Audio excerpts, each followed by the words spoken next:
Hey everybody, it's Lon.TV, and if you want to make your TV a smart TV without having a big box plugged into it, you can get a stick like this new one from Roku. This is the 3600X. It is their new and improved version. We previously looked at the purple one that they came out with a couple of years ago. This one is a lot faster, and you'll see how well it performs in a few minutes. Now, I do want to mention, in the interest of full disclosure, that Roku sent this to the channel for us to review, and we're going to be hanging on to this for a little while because Chromecast is paired up with Roku. I'm a little bit iffy on this whole relationship, but we'll give it a fair shake when it comes out because soon these Roku devices will be able to work as cable boxes for Chromecast in addition to all the other stuff that they're doing. However, nobody is paying for this review. Nobody is reviewing this content before it is posted, and all the opinions you're about to hear are my own. So let's get into it. There isn't much to look at on the hardware side. This is the stick. You take this part and plug it into your HDMI port in your TV or a monitor, and there is a power port on the bottom there. It does draw about 1.5 amps of USB power, which might be more than the USB port on your television can provide. So they do have a AC adapter in the box along with a fairly long cord here for connecting it up. So most likely your newer televisions will have enough amperage through their USB ports to power this, but if it doesn't, you'll have to plug in the little USB AC adapter to get enough power over to this thing. Now, one of the things that I do like about Roku is that they're very platform agnostic because Roku doesn't own any streaming services. They only make hardware for the most part. So when you get this thing, it actually supports more of the streaming services on a single device than many of their competitors do at the moment. So just on the remote here, you've got Netflix, Google Play, Amazon, and Sling. And there's actually very few devices that support both Amazon and Google Play on the same box. So that is a nice thing to have right out of there. So you get YouTube, Netflix, HBO, everything really I think that's out there at the moment will work on here except iTunes. So you don't get the Apple iTunes playback. You can only do that on an Apple TV, but this supports everything else, which I don't think many other boxes on the market do at the moment. So what we're going to do now is just plug this into my video system. We'll get it up. We'll see how it performs. It is a lot faster than the prior version stick, and then we'll take a look at some of its other features, including their mobile app and some of their screen mirroring capabilities too.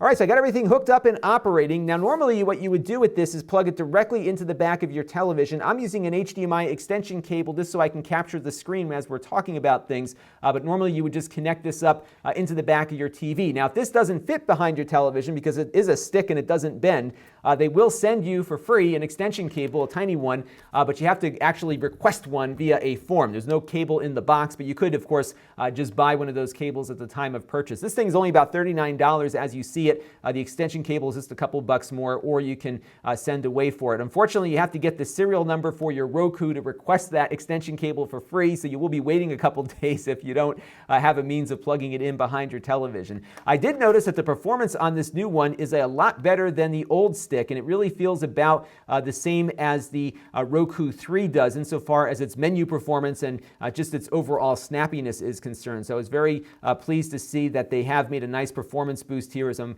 checking into a couple of channels here, you'll see the apps don't load up lightning fast, but they certainly load up a lot faster than the old stick did, and it's really on par with the Roku 3, which in my opinion is an excellent media player. So very pleased with the overall performance there. Now, I did notice it doesn't play back 60 frames per second content on YouTube, and I know that's going to be a big deal for a lot of people who watch this channel because they're watching gameplay footage and other high frame rate stuff. It's maxing out at 30, and it doesn't seem to be going above that. I do believe the stick can support 60 frames per second content, but it just doesn't play back YouTube content at that frame rate. It could very well be a software issue, but if you are watching a lot of 60 frames per second content, you won't get it, at least through YouTube on here. But again, this is a $40 streaming stick, really designed for consumer consumption, and I think for most of what people would watch on a device like this, I think it'll be fine for them. So a good selection of content here, and they also have a pretty robust mobile app. Let's take a look and see how that works with the device, and we'll look at some of its cross-channel searching.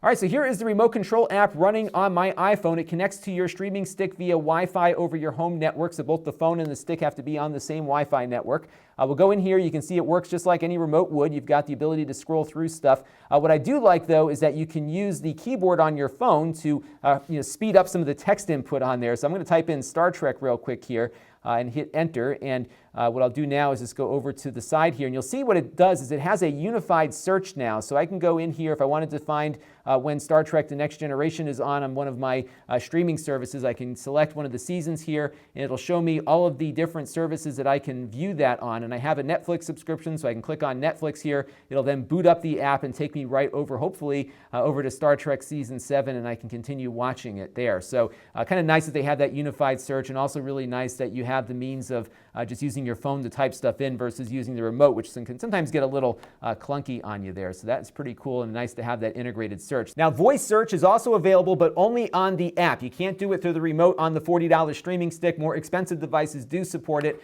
but I can go over here to the app, tap on voice, Star Trek. And that should hopefully pull us up some results on Star Trek. So there we go. I can go back to our Star Trek The Next Generation and then find the season that I want to watch. What's interesting about this is that all the searching here is taking place on the phone itself, not on the Roku streaming device directly. So you'll go through there, find the thing you want to play back. It will then load up Netflix again and take us there. What's funny, there's a little glitch in that it pulls up the App Store for Netflix every time I want to watch it on Netflix via the Roku app here. So that was a bit of an odd little bug that I discovered on this when I was playing around with it here. You'll also notice at the bottom there's a headphone jack icon, and what this lets you do is allow you to listen to audio privately through the app versus having it on screen. Now, some of the other Roku devices like the Roku 3 had a headphone jack built into the remote. This does not, but you can have the audio go through your phone wirelessly to headphones, and it will silence the output on the TV, and it actually gets the video synced up. So you'll see it kind of pause for a second when you push down that headphone thing there just to get everything synced up, and then it'll start playing back, and the audio will be synced fairly well, and you can listen to it on your phone. On the iPhone, at least, it also works in the background, so you can close the remote app, do something else, and still hear the TV audio or the Roku TV audio as you're playing things back. Really cool feature there. Now, it's also cool is it does have some features similar to what you might see on a Chromecast or compatible device. So you'll notice up in the right-hand corner of my YouTube app on my iPhone, you see that casting icon. You can see I have two Google devices, my NVIDIA Shields, and I also have the Roku stick available. And if I tap on that, it will connect to the Roku stick, and it will perform just like a Chromecast does, and I can toss video over to it automatically there. So you see it summoned up the app, and now if I click on one of my videos that I have stored on my YouTube channel here, it'll start playing that back on the Roku stick just like it would on a Chromecast. So you have some of that casting capability as well built in there too. So what we're going to take a look at now is taking some content from my laptop and streaming it over to the stick also, because it does have some screen mirroring capabilities too. Let's take a look at that. All right, so I got my Windows laptop out here. We're going to pull out the system tray and go over to Project. And if I tap on Connect to a Wireless Display, we should see that Roku streaming stick pop up on our list of available devices. It does take a second for it to find it, and then it takes a minute or so for it to actually connect to it. But I'll tap on Roku stick here.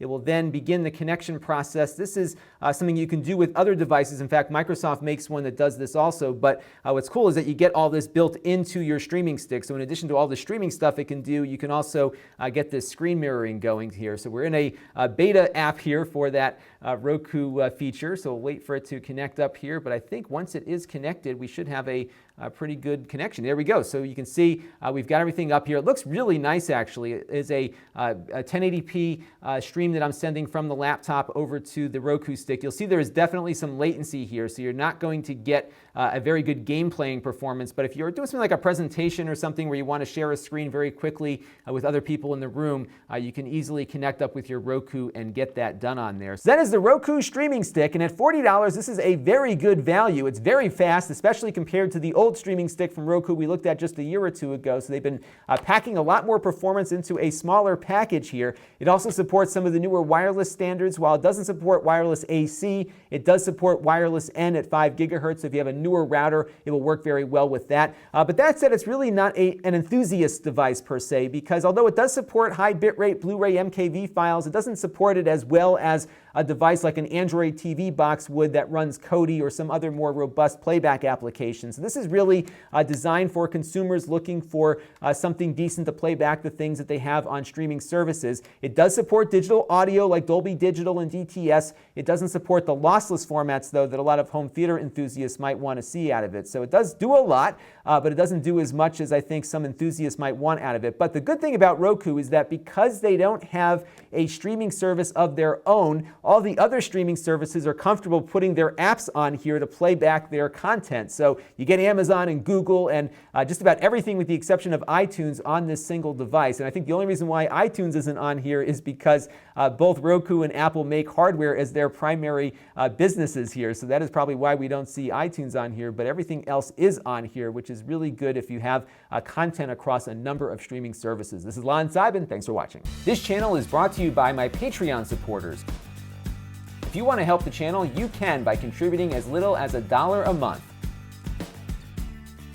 Head over to Lon.TV/Patreon to learn more. And don't forget to subscribe. Visit Lon.TV/S.